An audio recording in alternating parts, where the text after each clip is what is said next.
Kita ini orang beriman. Kita lihat dia, ada orang yang lahirnya beriman, hidupnya beriman, mati beriman. Itu nombor satu. Ada orang itu lahirnya beriman, hidupnya beriman, mati kafir. Tak nak. Ada orang yang lahirnya beriman, hidupnya kafir, mati beriman. Ada juga. Ada orang lahirnya kafir, hidupnya kafir, matinya beriman. Apa cara? Pertahankan iman dengan amalan. Istiqamah, jaga. Jangan sekali-sekala ditinggalkan ibadat itu. Perkokohkan iman dengan amalan. Sentiasa cemas dan bimbang. Sentiasa takut dan bimbang kalau iman tercabut itu. Kalaupun mati kita ditanam oleh orang Islam, bimbang bumi kata engkau bukan Islam. Pasal yang dipandang oleh orang Islam hidupnya, namanya dalam kubur belum tahu. Satu ketika di Kuala Lumpur, seorang India bukan Islam, masuk Islam, berkahwin dengan India Islam. Dalam pada itu dia pergi juga ke kuil yang India masuk Islam tadi. Mati dia. Berebut-rebutlah di antara India Islam dengan India kafir. Nak ambil dia ni, nak ke mana? Nak ke mana bawa? Kalau bawa ke India, kena bakar dia. Jadi bawa ke Jatuh Agama ketika itu. Saya ada masa tu. Bawa, bercara lah. Siapa saksi yang dia ini Islam tak Islam? Hindu kata memang dia rajin pergi kuil. Orang Hindu kata. Kita tolak saksinya orang kafir itu. Tak pakai. Tetapi oleh kerana dua-dua saksi ditolak, maka ambil hukum asal dia. Dia telah masuk Islam. Ditanam di kubur Islam, ngikut pandangan orang dunia. Kita pandang dia itu namanya Islam, dikebumikan cara Islam. Maka di antara dia dengan Allah Ta'ala lah pula. Begitu. Jadi maknanya kita nak kata kafir tak boleh. Ini bergantung kepada mahkamah. Dia ambil hukum asal dia. Macam kita jumpa orang tengah jalan lah. Kan, nama dia tak tahu. Kat Melalan pun tak ada. Terpaksa buka kait tengok sunat tak sunat. Kalau tak sunat pada kan payah lagi tu. Baru ni jangan sebut negeri lah. Satu budak umur 25 tahun baru bersunat. Bapak lupa sunatkan dia. Takkan pelik. Terpaksa disunatkan. Dia baru nak sunat. Pasal apa nak sunat ni? Pasal nak kahwin. Kalau tak kahwin tak sunat. Ini masalah. Habis, tak apalah tu. Ini dia masalah. Jadi artinya kita kena jaga. Hati kena jaga. Kalau tidak jadi kafir, masuk neraka buat selama-lamanya. Jangan main-main. Janganlah masuk neraka ni. Duduk padang mahsyar pun jangan. Saya telah terangkan penceramah yang lalu. Duduk di padang mahsyar selama 25,000 tahun itu pun tak sah. Jangan minta. Kita kena berteduh. Minta teduh. Di padang mahsyar itu sudahlah 25,000 tahun. 25,000 tahun duduk padang mahsyar itu. Berdiri, duduk tidak, makan tidak, minum tidak, bergerak tidak, telanjang bogel pula, tak berseluar pula tu, tak baju pun tidak, bersunat pun tidak. Tak sunat kita di padang mahsyar. Tapi apa nak kata, semua orang tak sunat. Tak sempat tengok orang pun, tak sempat. Kita je tak sempat, tengok tak sunat pula member ni. Tak sempat tuan-tuan. Jangan main-main. Kita buat kemudian tu. Habis bab kita berjumpa dengan bab orang beriman bertakwa 3 ayat. Kafir 2 ayat je. Kita jumpa pula orang-orang yang munafik. Wa minan nasi man yaqulu amanna billah wa bil yaumil akhir wa ma hum bimu'minin. Dan di antara manusia ada yang berkata, kami telah beriman kepada Allah dan kepada hari akhirat, padahal mereka sebenarnya tidak beriman. Ini pula, ini bab munafik pula. 3 bab beriman, 2 bab kafir. Ini selanjutnya ialah bab orang-orang munafik. Allah nak ceritakan orang-orang beriman ini pun ada yang bohong. Mulutnya kata dia beriman, hatinya tidak. Tu munafik itu. Tu sebabnya Arab panggil terowong. Terowong tu panggil nafak. Nafak terowong lah. Nampak macam tak jalan, rupa ada jalan dalam. Tu panggil nafak tu. Terowong tu Arab panggil nafak. Jadi artinya orang munafik ini, orang kata pepat di luar, rencung di dalam. Lain di mulut, lain di hati. Mulut kata beriman, Allah pecahkan rahsia mereka. Sebenarnya mereka itu tidak beriman. Ini yang takut. Soalan timbul, mengapa di Madinah ni ada orang munafik? Mengapa Mekah tak ada? Ya, mengapa di Madinah ada orang munafik? Di Mekah tak ada. Di Mekah tidak perlu munafik. Pasal orang-orang kafir Quraisy memang sudah kuat. Dia berlawan orang-orang Islam bila-bila masa. Tidak perlu munafik, dia terang-terang kafir, senang. Tetapi di Madinah orang Islam sudah kuat. Nak lawan orang Islam di Madinah tak berdaya. Nak jadi orang kafir pun takut. Oleh itu berpura-puralah menjadi orang Islam. Berpura-puralah. Ini sampai bila-bila masa pun begitu. Ramai orang munafik nak melindungi lahirnya itu. Dia tak mau orang lain tahu yang dia itu kafir. Soalan timbul lagi, mengapa Nabi tak bunuhnya orang munafik ini? Kan Nabi tahu orang-orang munafik ini. Ini adalah untuk memelihara perasaan orang-orang lain. Pasal mereka ini dalam pandangan orang awam dia Islam. Orang tak kata dia kafir. Dia orang kata kalau dibunuh akan timbul masalah. Orang-orang kafir kata, tengok Muhammad, orang Islam pun dibunuhnya. Akan timbul masalah. Maka timbullah munafik. Begitulah sampai bila-bila sampai sekarang pun begitu.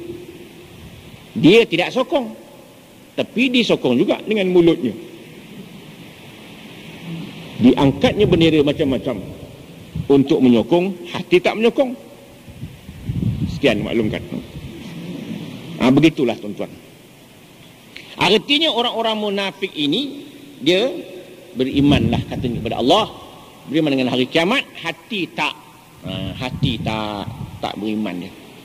Dia sanggup membohong di zahirnya, hati tak.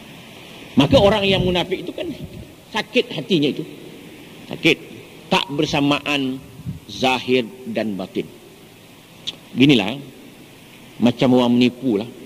Orang menipu ni susah dia.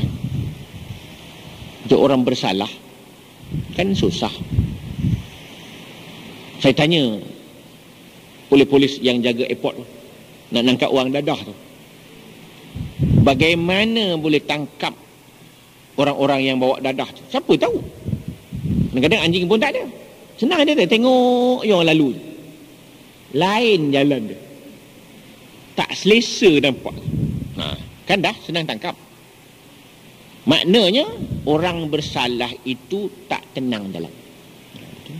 Macam kita buat salah lah. Buat salah, tiba-tiba polis datang ke rumah kita. Polis datang nak hantar surat aja. Melompat menyorok pasal apa? Mak. Dia rasuah, datang band BPR, lalu rumah dia. Rupanya saudara dia menyorok dalam kelambu. Pasal bersalah begitu. Begitulah. Kalau orang lahirnya lain, dalamnya lain, memang rosak. Kalau Hamka menulis dalam bukunya Filsafat Ketuhanan, dia kata Orang-orang yang munafik itu memang takkan tenteram hatinya. Tenteram. Jangan buat-buat. Terus ujungnya fi qulubihim marad. Bukan, belum lagi. Yukhadi'una Allah wallazina amanu wa ma yakhda'una illa anfusahum wa ma yash'urun. Mereka hendak memperdayakan Allah dan orang-orang yang beriman, padahal mereka hanya memperdaya dirinya sendiri, sedang mereka tidak menyinarinya. Konon-kononnya dia nak tipu Allah Ta'ala, konon-konon nak tipu orang-orang beriman, rupa-rupanya menipu diri dia sendiri. Pasal yang nak masuk neraka pun dia, yang nak masuk azab Allah Ta'ala pun dia. Maka dia konon-kononnya dia berbuat demikian boleh menipu Allah Ta'ala. Jangan. Allah Ta'ala tahu hati kita. Sebabnya orang-orang, kalau orang-orang Yahudi di Madinah, dia marah Jibril tu. Dia marah Jibril, nanti kita akan jumpa dalam surah Baqarah juga. Dia marah ke Jibril pasal Jibril pecahkan rahsia dia itu. Musuh pula dengan Jibril. Pasal apa musuh Jibril ni? Jibril pecahkan rahsia orang-orang munafik ini, orang-orang Yahudi ini. Jibril lah mecahkan rahsianya. Jadi artinya mereka ini sentiasa berhasrat kononnya untuk nak menipu Allah Subhanahu wa taala. Jangan tipu Allah Ta'ala, jangan ditipu. Kerana kalau kita menipu Allah Ta'ala, Allah menipu diri sendiri. Itu sebabnya orang-orang munafik ini kata innal munafiqin fid darkil asfal minan nar. Orang-orang munafik duduk di kerak sekali, duduk di kerak dalam api neraka itu. Jangan sekali-kali kita menjadi orang munafik, orang yang berpura-pura. Orang sekarang panggil hipokrasi, hipokrit dan sebagainya. Jangan. Rosak. Apa jadinya? Fi qulubihim marad. Hati mereka, golongan yang munafik itu terdapat penyakit. Penyakit apa? Syak dan hasad dengki. Fazadahumullahu marada. Maka Allah tambahkan lagi penyakit itu kepada mereka. Walahum adabun alim bima kanu yakdzibun, dan mereka pula akan beroleh azab seksa yang tidak terperi sakitnya dengan sebab mereka berdosa dan mendustakan kebenaran. Saya terangkan tadi bab hati tadi. Hati ini dia ada nur lagi satu. Nur ini begini ya, hati ini dia macam ini. Ada yang hati terlentang begitu. Hati ini boleh masuk air. Satu bab. Ada yang hati terbalik. Air tidak boleh masuk. Tapi boleh juga sedikit. Ada yang hati sudah pecah. Macam mangkuk yang sudah pecah. Langsung tak menerima apa-apa. Hati itu pula ada yang sakit. Ada yang hidup. Ada yang mati. Ada yang sakit. Begitu hati itu. Hati yang hidup, dia boleh menerima kebenaran dan berkembang, subur. Hati yang mati, langsung tidak boleh terima. Hati yang sakit, tengok keadaan. Tunggu masa dia sihat, boleh juga terima kebenaran. Tapi hati yang sakit, sentiasa sakit, tidak boleh. Pasal Tuhan tambah lagi sakit. Penyakit dia cari. Penyakit dia cari. Apa penyakit dia? Syak, keraguan, hasad, dengki. Itu sebabnya dia kata, pasal apa asalnya mereka ni dengki? Peringkat awal, mereka ketua Yahudi ini berharap akan menjadi ketua negari Madinah itu. Sikit lagi nak didaftarkan, nak dilantik menjadi ketua.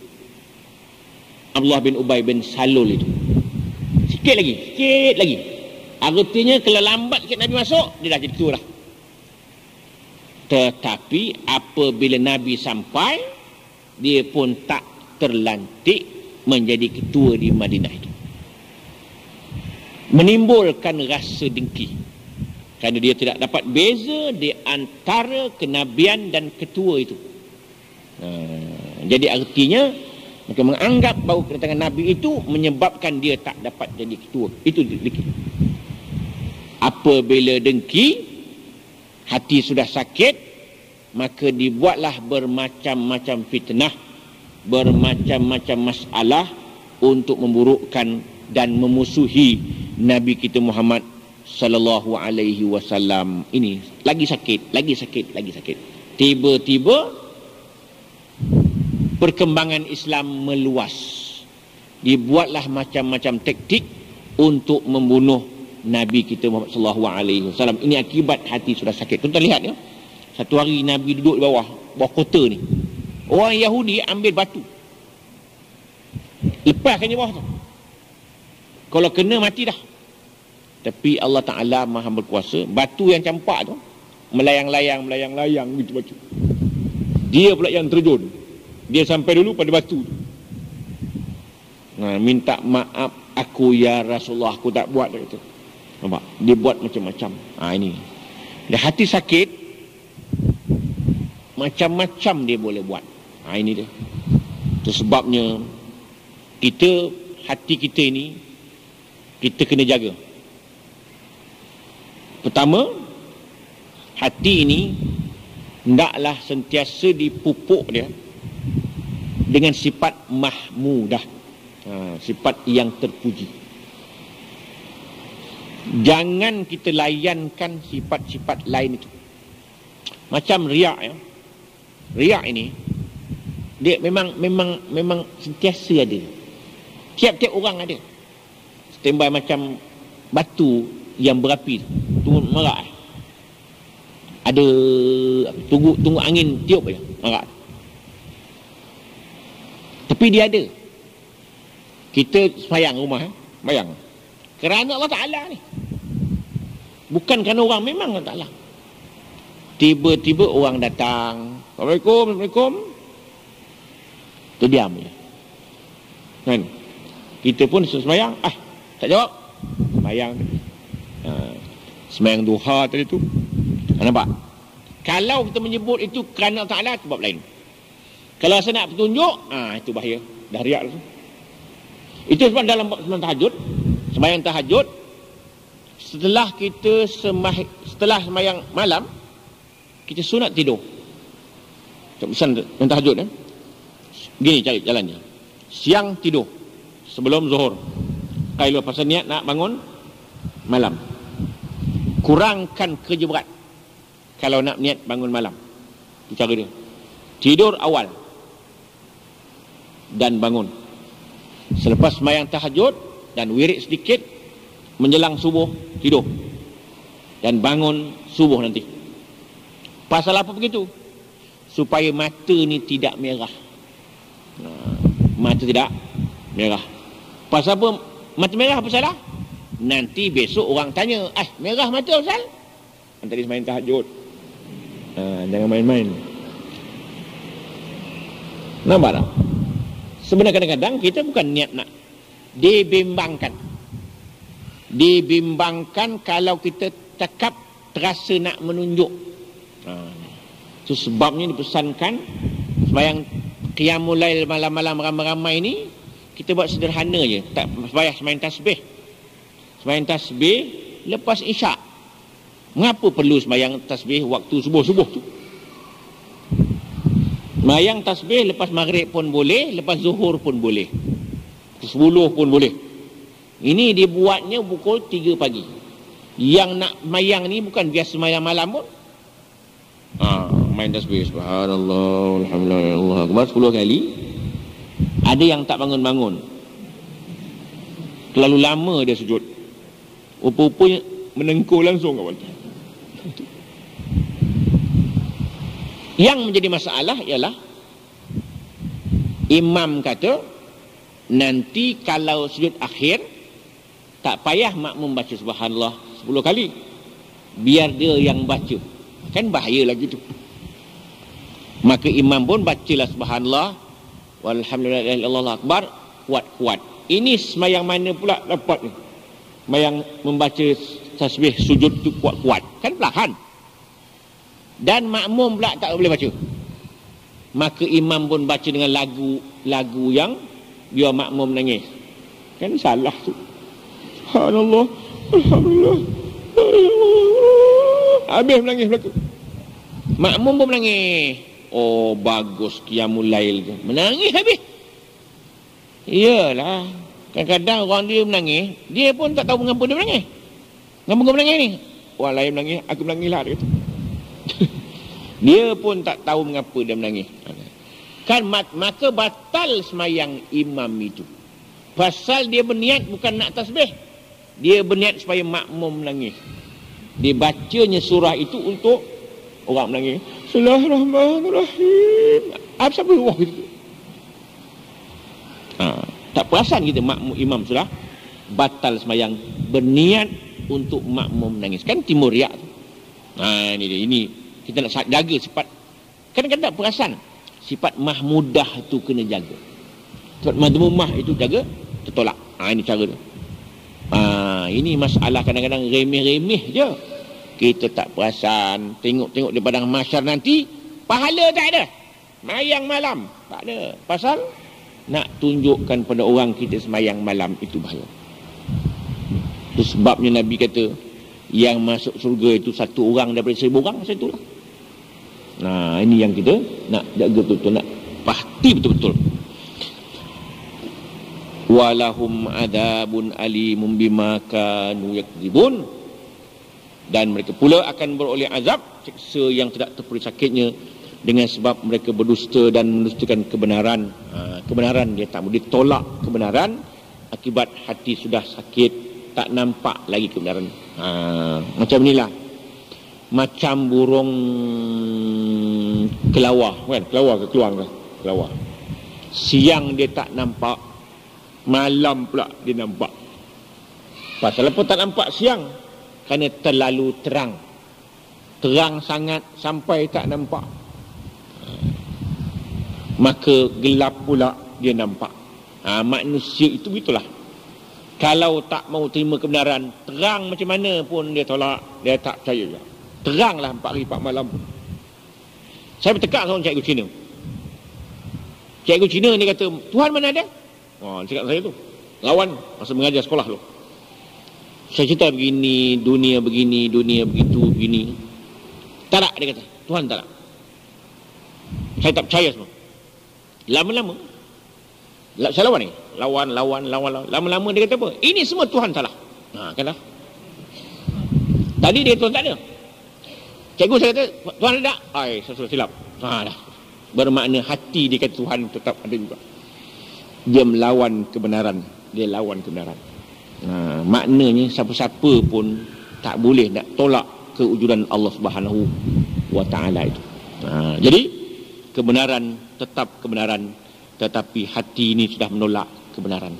Yang terang menjadi gelap, yang gelap menjadi terang. Terbalik.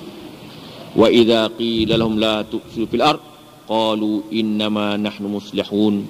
Dan apabila dikatakan kepada mereka, janganlah kamu buat bencana dan kerosakan di muka bumi, mereka menjawab, sungguhnya kami orang-orang yang hanya buat kebajikan. Ini dia pula. Apabila diperintahkan mereka jangan buat kerosakan, jangan buat kebinasaan, maksud sini bukan mesti membunuh dan sebagainya, tapi menolak kebenaran itu dianggap membuat kebinasaan di muka bumi ini. Itu sebabnya tuan-tuan lihat ya, dalam Islam diperintahkan supaya kita merenung pencipta alam ini, supaya kita pandai berterima kasih kepada yang mencipta kita, daripada tidak ada kepada ada, dan daripada ada akan tidak ada nanti. Jadi kalau kita menolak kewujudan yang mencipta alam, bermakna membuat kebinasaan di muka bumi ini. Menolak yang mencipta alam ini bermakna membuat kebinasaan. Tak nampak sebenarnya. Bukan mesti merompak, bukan mesti bunuh orang, bukan mesti buat jahat, tetapi menolak Allah Ta'ala itu. Sebenarnya dalam hakikat bukan semestinya orang mengatakan Tuhan tidak ada memadai dengan perbuatannya, seolah-olah Allah tidak ada. Begitu. Tak nampak dia bahawa perbuatannya itu seolah-olah mengatakan Tuhan tidak ada. Contoh begini, senang ya. Kita lihat orang ke Mekah. Di Mekah bertudung lingkup dia, seolah-olah Tuhan memang ada di Mekah.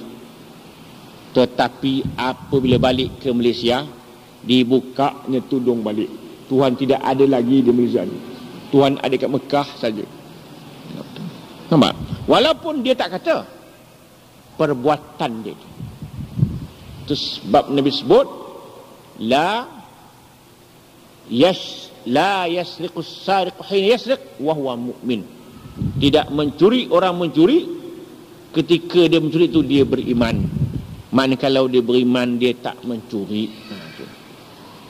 La yashrabul khamra, la yashrabul mu'minul khamra hina yashrab wa huwa mu'min. Tidak minum arak orang beriman itu ketika itu dia beriman. Kalau dia beriman, tak minum dia. Seolah-olah Tuhan tidak ada ketika itu. La yazni zani hina yazni wa huwa mu'min. Tidak berzina orang berzina itu ketika itu dia beriman. Kalau dia beriman dia tak berzina dia. Tapi ketika itu dia tak beriman. Mana Tuhan tolak ya. Tuhan tepi je. Ini dia. Itu sebabnya orang yang beriman dia tak buat. Maka beriman itu sama ada beriman betul-betul ataupun hanya membenarkan saja. Banyak orang membenarkan tidak beriman. Itu sebab di sini sebut, dia kata, ala innahum humul mufsidun walakin la yash'urun. Ketahuilah bahawa sungguhnya mereka itulah orang-orang yang sebenar-benarnya membuat bencana dan kerosakan tetapi mereka tidak menyedarinya. Masalah pula tak mengaku pula. Allah kata confirm memang pok-pok jahat.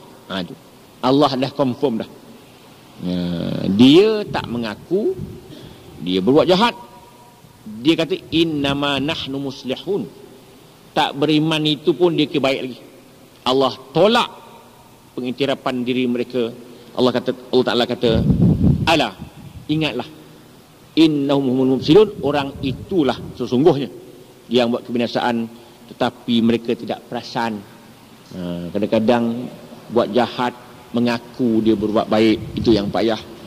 Banyak orang mengaku berbuat jahat sedangkan mengaku buat baik sedangkan perangainya memang jahat. Tak mau mengaku kesalahan, ditonjolkannya kebajikan, yang lakukannya adalah keburukan semata-mata. Jadi insya-Allah sambung ayat yang ke 13 berceramah yang akan datang. Wallahu a'lam. A'udzubillahi minasyaitonir rajim. Bismillahirrahmanirrahim. Alhamdulillahirabbil alamin wassalatu wassalamu ala asyrafil anbiya'i wal mursalin wa ala alihi wa sahbihi ajma'in. Allahumma arhamna bil Qur'anil azim waj'alhu lana imaman wa nuran wa hudan wa rahmah. Allahumma dzakirna minhu ma nasina wa 'allimna minhu ma jahilna warzuqna tilawatahu ana al-laili wa atrafan nahar waj'alhu lana hujjatan ya rabbal alamin. Allahumma anfa'na warfa'na bil Qur'anil azim wahdina bil ayati dzikril hakim wa taqabbal minna innaka antas samiul alim wa tub 'alaina ya maulana innaka antat tawwabur rahim. Wa sallallahu ala Muhammadin wa ala alihi wa sahbihi ajma'in walhamdulillahil alamin. Assalamualaikum warahmatullahi wabarakatuh.